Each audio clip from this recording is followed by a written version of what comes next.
Друзья, всем привет!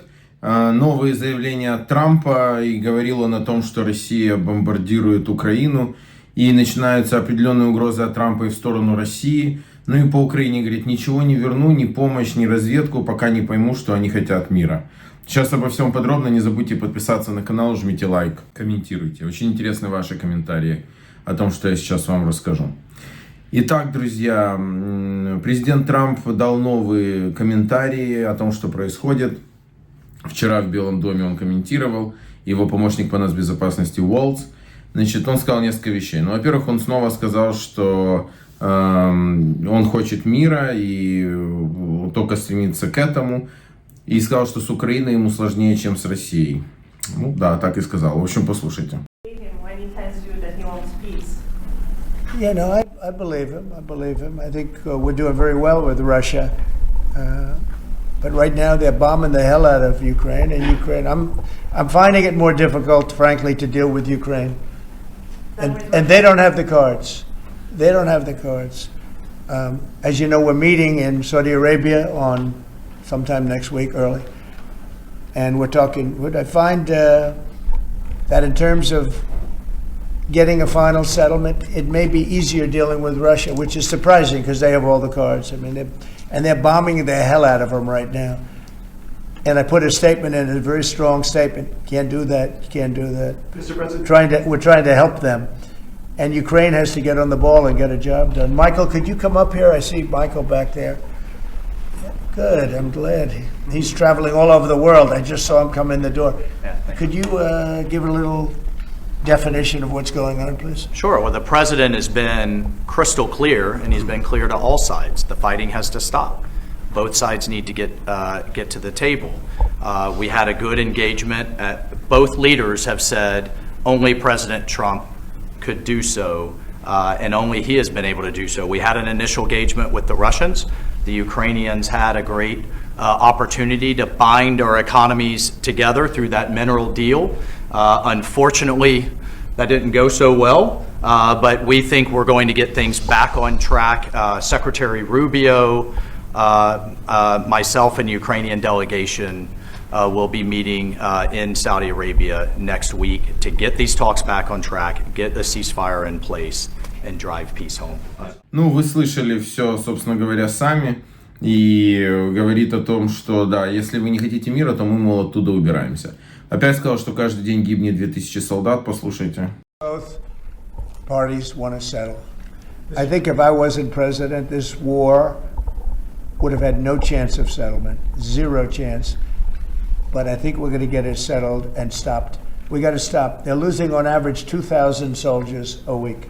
Ну и дальше там позвал Майкла Уолтса и говорит, да, что вот Россия сейчас активнее бомбардирует Украину, даже атакует и обстреливает, чем раньше. Мол, я, говорит, да, я бы на месте Путина сделал бы то же самое, потому что, мол, появилось окно возможностей, и он бомбит.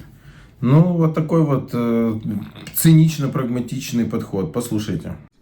Mr. President, think that Vladimir Putin is taking advantage of the U.S. pause right now on intelligence and military aid to Ukraine? No, I actually think he's doing what anybody else would do. I think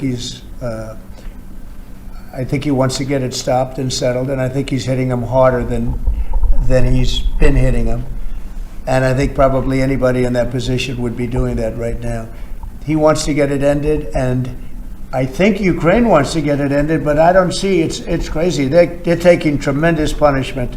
I don't quite get it, but I suspect, Michael, he probably wants to get it ended. He does, Mr. President. The Russians are taking incredible losses on the front. As the president has said, this is a meat grinder of people, of material, of national treasure, and no one else has any solutions except to let this war continue forever. But I'll add, the president has had multiple conversations and a visit from President Macron of France, Prime Minister Starmer of the United Kingdom. We have the NATO Secretary General coming next week. We have this meeting with the Ukrainians. We've had it with the Russians. All of this in the president's first month in his leadership. We will engage in the shuttle diplomacy, and we will continue to use his leadership and what leverage we have to get both sides of the peace table. It's not going to be easy, but President Trump... This war should have never happened. It would have never happened if I were president. But it did happen, so a lot of other things shouldn't have happened too. Ну и дальше его спрашивают, а что же может дать Украине ПВО и прочее. Он говорит, я не уверен, что они хотят прекратить войну, а без этого ничего им давать не буду. Послушайте. Russia is pounding Ukraine. That's right. Why not provide Ukraine with air defenses? And what happens, Mr. President, when Ukraine runs out of Well, the because Patriot missile yeah, batteries? good question. Because I have to know that they want to settle. I don't know that they want to settle. If they don't want to settle, we're out of there. Because we want them to settle. And I'm doing it to stop death. More important than anything else. Secondarily, way down the line is the money. So we're in for $350 billion and Europe is in for $100 billion. They should be in for the same or more than us. And, you know, I watched over the last week or so what's going on in Europe. This thing could end up in World War III if we don't get it settled. This could really end up in a World War III. We got to get it settled. Но есть информация о том, что это даже видно и в его комментариях, что и Россией он тоже недоволен, уже не только Украиной, потому что идут все эти обстрелы, и Россия, конечно же, никакого мира не хочет. Вообще, конечно, Украине надо было все сделать, чтобы вот вся эта энергия Трампа пошла на Россию. Если бы не вот эта встреча на прошлой неделе, сегодня бы Украина и дальше получала, ну, как минимум, данные разведки. Не знаю, как там насчет военной помощи, но то, что уже ехало бы, точно доехало, а не было бы остановлено. И разведка бы была у нас. А получилось, что он почувствовал проблему в нас и обрушился на нас. На самом деле, основная проблема, безусловно, Россия. И нужно, чтобы он давил туда. Но вроде он это начинает понимать. Выдал пост о том, что он ведет против России санкции, тарифы и все что угодно. И задушит их, если они не будут стремиться к миру. Вот его этот пост. Друзья, ну вот такая ситуация. Нужно быть умными, нужно быть хитрыми, нужно маневрировать. Мы в сложной ситуации. В ней не получится линейно. Надеюсь, это понимают, наконец-то, надеюсь, это понял и Зеленский. Посмотрим, как пройдет на следующей неделе встреча в Аравии. Должна пройти хорошо, у нас других вариантов просто нет. Пишите, что вы обо всем об этом думаете. Держим строй.